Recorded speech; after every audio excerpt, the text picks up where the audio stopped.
pendahuluan dalam meniti arus kemodenan ini, perkhidmatan pengangkutan awam negara adalah penting dalam merangsang ekonomi negara.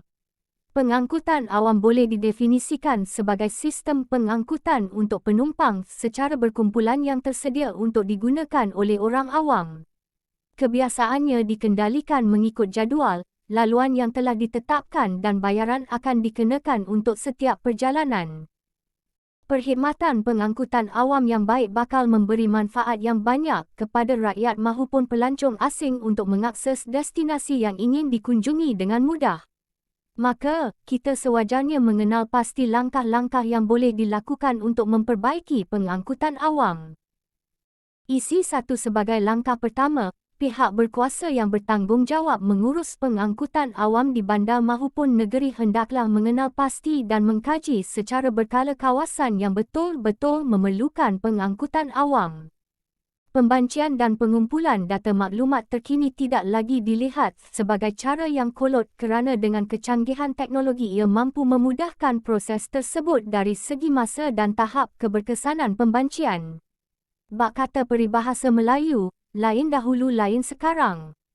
Kerjasama dengan pegawai perancang bandar dan desa juga hendaklah diperlukan agar laluan pengangkutan awam yang terbaik dapat dirancang dan dilaksanakan.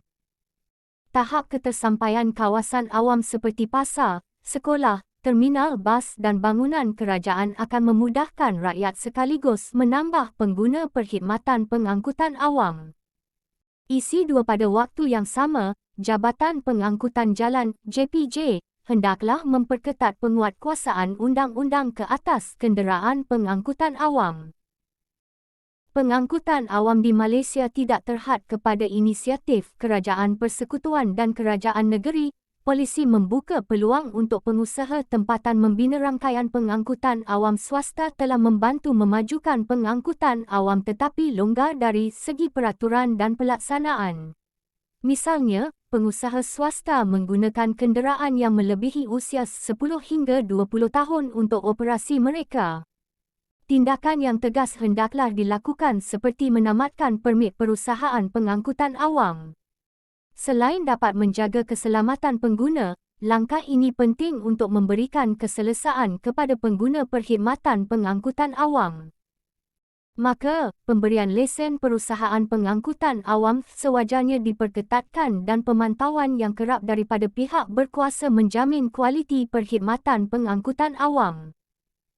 Isi 3 selain itu, langkah yang boleh dilaksanakan bagi memperbaiki pengangkutan awam adalah dengan menggunakan tenaga alternatif seperti elektrik di setiap kenderaan pengangkutan awam. Hal ini dapat mengelakkan penggunaan petrol yang harganya berdasarkan pasaran dunia dan semakin meningkat dari hari ke hari. Maka, pendekatan alternatif yang menggunakan sumber tenaga lain dan murah adalah langkah terbaik dalam mengurangkan kos perkhidmatan pengangkutan awam. Tambahan pula, terdapat sebuah syarikat tempatan, Elektrik Bas Inovasi Malaysia (EBAM), yang telah berjaya menghasilkan produk bus elektrik menggunakan 100% tenaga kerja mahir tempatan. Mereka hanya memerlukan pelabur dan sumber kewangan yang kukuh untuk melaksanakan produksi berskala besar agar dapat menyumbang kepada pengangkutan awam negara sekaligus mempromosi kemahiran tenaga kerja tempatan ke peringkat global.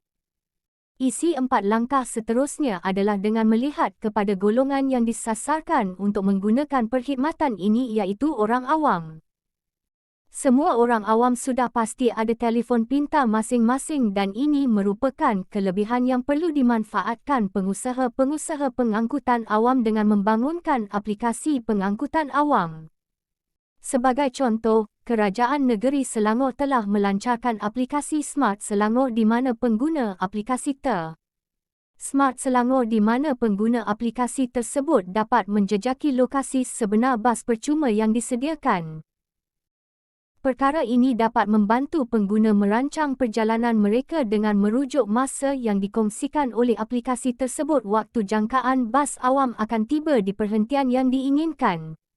Teknologi ini akan menambah keberkesanan perkhidmatan awam serta menyaingi perkhidmatan e-hailing. Penutup kesimpulannya, pelbagai langkah boleh diatur untuk menaik taraf perkhidmatan pengangkutan awam di negara ini.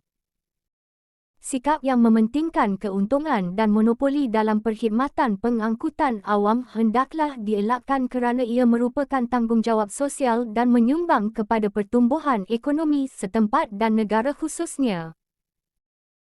Sekiranya perkhidmatan pengangkutan awam yang disediakan lebih berkualiti, kondusif dan konsisten, ia mampu menarik kepercayaan orang awam dan pelancong secara tidak langsung untuk menuju ke destinasi yang mereka rancang.